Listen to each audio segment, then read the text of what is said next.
მეფემ ლოცვა დაამთავრა. ცხენზე შეჯდა და ხიდი ნელის სვლით გადაიარა. უცებ თითქოს გონება რაღაც ღვთაებრივმა აზრმა გაუბრწყინაო. არაადამიანური ხმა აღმოხდა. ცხენს აღვირი მოკაჩა, ყალღზე შეაყენა და ქალაქისაკენ შემოაბრუნა. ნებით თუ უნებურად სისხლიანი ხმალი ქარქაშიდან ამოაძრო.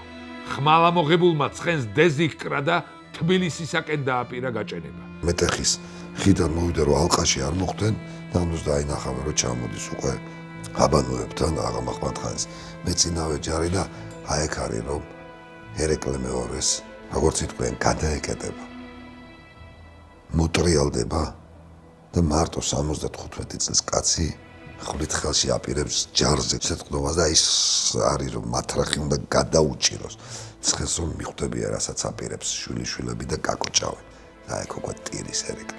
50 წლიანი მეფობა. თითქოს იმ აბანო თუბანთან ერთად იფერფლება. რის გამო?